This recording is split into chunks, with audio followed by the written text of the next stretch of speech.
16-aastasest saadik, täna ma nüüd saan 30, ehk siis 14 aastat olen ma seda mõelnud. Kui ma nüüd võrdleksin oma elu enne operatsiooni ja pärast operatsiooni, siis mõtlen, et ma olen palju rõõmsam ja ma olen palju rohkem mina ise.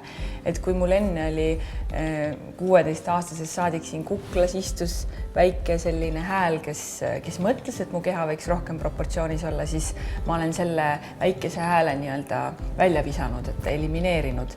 Ja ma vaatan ennast võib-olla sellise pilguga, et vau, ma olen naine ja ma olen uhke selle üle. Mina suhtun sellesse iluteemasse nii, et meil on ainult üks elu ja üks hetk.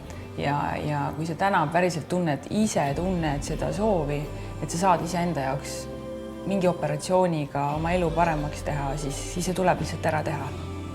Tuleb tegutseda.